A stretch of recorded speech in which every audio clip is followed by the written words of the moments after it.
habits. And what habits do you need to go from nurse to CEO?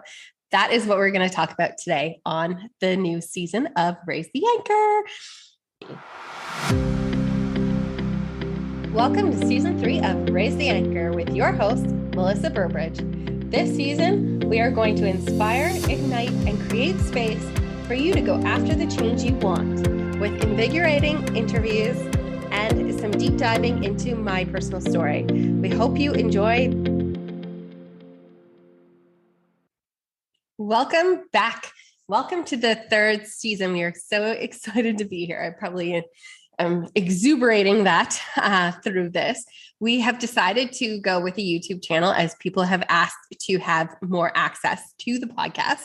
And we want to reach more people because people are loving the podcast. I do want to apologize for the podcast being on such a long hiatus.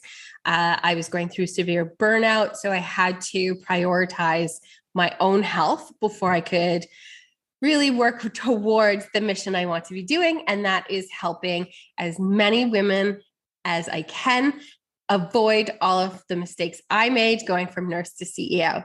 A little thing you might not know is Raise the Anchor has 12 pillars, and slowly I will be releasing all of those pillars. Some of the past episodes have had some of those pillars, but I want to be more forward with what pillars we actually do have. And one of those pillars is habits, creating habits for success. So I thought I would share a little story on the habits I had to create from going from a 9 to 5, even though nurses are not 9 to 5, we all know that, a 9 to 5 type of world, a structured business, into owning my own business. And then going from owning my own business to now going from entrepreneur to CEO. So there's a lot of habits along the way that we've had to create, or I have had to create to become successful. So when I first started my journey, I was a nurse. So I would clock in, clock out, do a lot of overtime, and I always had to answer to somebody else. When you own your own business, you only answer to yourself, and you have to learn everything along the way. Boy, have I had a lot of lessons, and we can do those episodes at a later time. But some of the habits I needed to start to create were actually setting times that I would work. So I jumped from nursing into another job. I was the business development manager at a property management company. If you've been following along, you are already aware of this, but in that, I had to find the time alongside of that to actually work on my own business. I didn't naturally want to go into my own business. Yes, I've done MLMs and had side hustles all the time, but I didn't necessarily want to create my own business. That wasn't like always a mission, but it was a mission all at the same time. It was something I dreamt of doing, but never thought would actually be possible because I have never had the full training. So I just would eat up all of my time, slowly building the business, because if I knew if I did one task, then that task would build towards the bigger dream of eventually only working for myself. So it took a lot of time. I definitely got overwhelmed a lot, like to the point I would slowly subcontract somebody else out to help me with the business because my business wasn't bringing in enough income for me to just fully leave. So some of the habits were trying to figure out goals I wanted for myself. So I sat down strategically and said, okay, this is the wage I need to replace. These are the things I'm going to need to get there. How can I get there? Is it funding? Is it more clients? Is it raising my prices? What is it? How can I get there? Well, it took a lot of trial and error to figure those things out. But eventually, because of COVID, I had to act fast. So as soon as COVID happened and I got laid off from my other job, I no longer had that income. So I had to figure out how can I increase my income so I don't make my household suffer. So what I would systematically do is work in the business, doing stuff with clients, trying to network to get more clients and figure out how to grow the business on the inside. And then I would also work on the business. So I joined a strategy collective group, which was amazing because it was a group of other women that were going through similar things as me. So by joining that group, I was able to then figure out, okay, Right now, I'm holding myself back, and that's why the business isn't growing, because I am trying to still live in my safe zone. So I have to break free out of that safe zone and just go for it. So as soon as I did that, then I had to figure out, okay, now I have to invoice people. I have to keep track of what I'm invoicing people. So then I had to learn the financial side. So it's just slowly picking up all of the little pieces of a business. And those are the habits that I continuously have to do. So I have this amazing planner that I use that I've gotten from CEO school that not only motivates me every day, but it's strategically fills out what I need to do, because I'm not one that can just go by the calendar on my phone.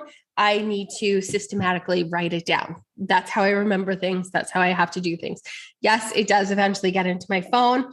I am a creative, so the structure is not like food at 7:00, client meeting at 8, and this. I need a little bit of freedom within my schedule. So those are the habits I had to learn. There's work that needs to get done, work that can go on the back burner if I don't have time for it.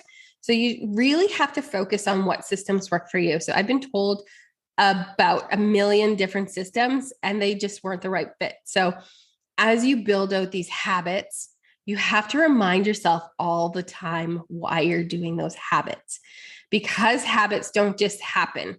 So there was a time when I first started the business that I was so exhausted after a long day's work that I would just go to bed. Then nothing happened in the business.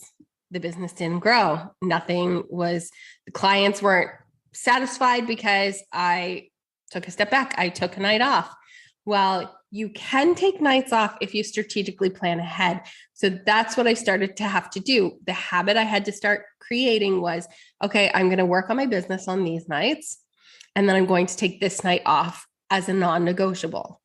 And so as I started to build that, I communicated that with my family. So communication was another habit that I had to build. Yes, we've always communicated, but I had to be more vocal with my communication with them. So not only did I have to plan ahead, I had to communicate better with my own family so that they understood exactly what I was doing and why. Because the second I would start doing something and not explaining it, then they're like, oh, Mom, you're just always working. I remember a conversation with my daughter one day, and she's like, you just do social media. You just do posts. Like, what is there to it? Well, there's a lot more. So I got cut off. I can't quite remember where I was, but systems are something you really have to figure out. It's taken me a long time to go from entrepreneur to CEO. As much as it looks like a short time, it's taken me a long time, because there's those mindset things that you really have to work through, even being an entrepreneur and winging it.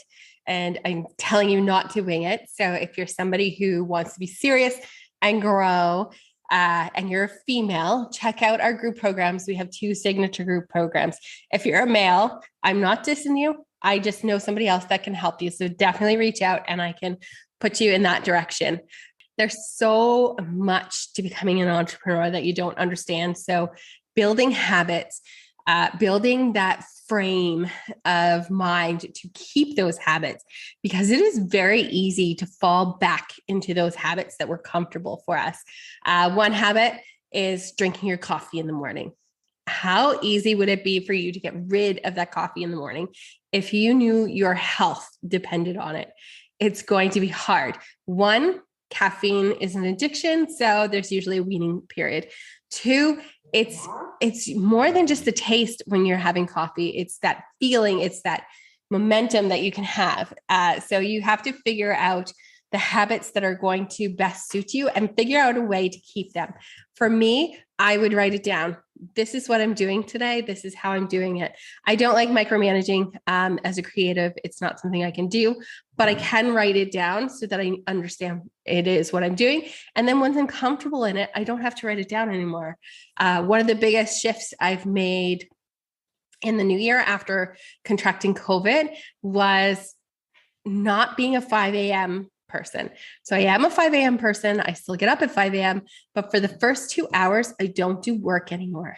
That was a bad habit I had that really burnt me out. I would work from 5 a.m. till 10 or 11. I no longer have to do that.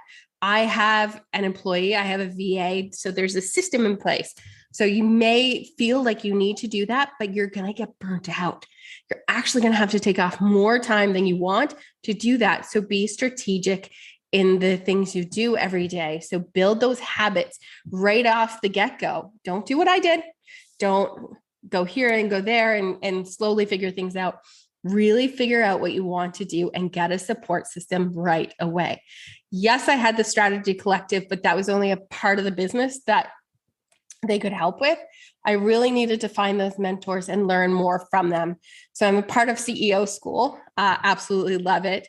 It is changing the business as I turn into more of a CEO. Highly recommend trying to find things or people who are farther ahead of you and learn from them. Figure out something that works for you that they have done, because what they have done is not necessarily going to work for you, but you can take bits and pieces. I always say, take a presentation with a grain of salt, because it sounds bad because you could take this presentation as a grain of salt, but you pull bits and pieces out of everything that works for you, because we are all different and unique.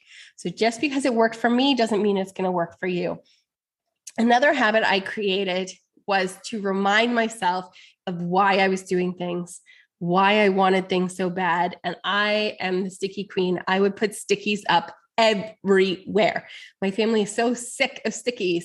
I would say, I am doing this for my future, or I am doing this for my kids' future. I also have sticky notes to tell me I'm worthy, or to tell me that you're doing this to make an impact.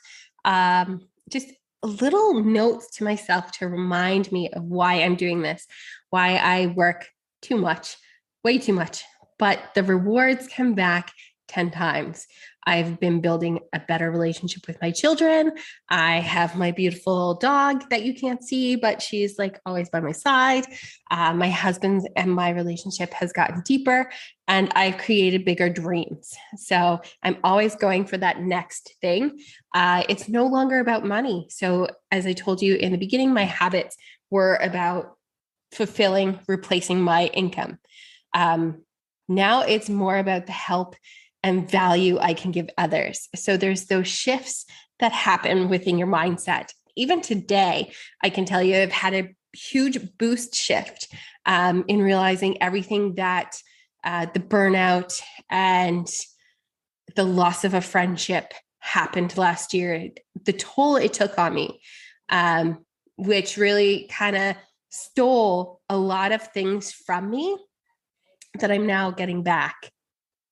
And the power shift I feel within myself to be able to deliver a lot of things.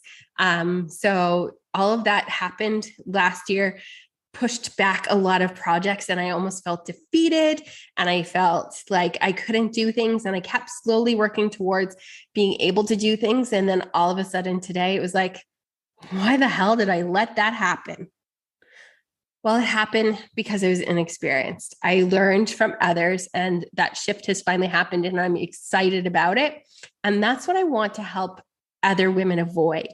I want to help them avoid everything I went through. So I want to help you create those habits before you leave a job you're not happy with, and create that structure. Find that financing that you might need, so you don't need that added stress, because I can tell you, I've gained weight. I've definitely shifted a few things to get to the goal that I want, but I'm so happy, and I would not change a single thing of the journey. From every block I had, I learned from any regret I would have had, I learned from and no longer have, because it has served a purpose to get me to where I am today. So I want to help you get the habits you need to leave a job you hate. I want you to be inspired to go after the dreams you want by sharing my story. So if there's anything in today's episode that you found value in, thank you. Please share with me so that I can share with others the value that you have given me, because ultimately I wouldn't be here if it wasn't for my audience. Another date, I will share the habits I took from going from an entrepreneur to a CEO, only because I think that we need to get a little more of the story before we get to that part, because there definitely was a lot more habits I needed to create in going from entrepreneur to CEO. There is a huge switch in running your own business and now being the owner of your own business. And I know that sounds similar, but when you have staff looking up to you to delegate out the work and to help create a mission, there is a difference in everything that you have to do. So you're no longer alone. You're no longer the only one that has to do everything for the business, because that is what an entrepreneur is. You are everything. If you don't do anything, nothing happens and your business crumbles. So you do have to have those habits to avoid the business crumbles. And as you can tell, I'm so passionate that I've been talking a mile a minute. So I'm going to let you go, take a breather, tune into tomorrow's episode. I have a beautiful person who is going to talk a little bit about travel and how she went from a massage therapist into being a VA for everybody else. And she works for me. So I'm so happy to have her. We have a lot of amazing guests this season, and we keep doing seasons, but I think I'm slowly getting inspired by Amy Porterfield to do more than just seasons, to continue going. So if that's something you're interested in, let us know. We want more engagement from you, not because we want the engagement, but because we want to know that what we are giving you creates value for you, because that is our mission, is to give you value, help you grow into the person you want to be. So if you found this useful, let us know. Thank you.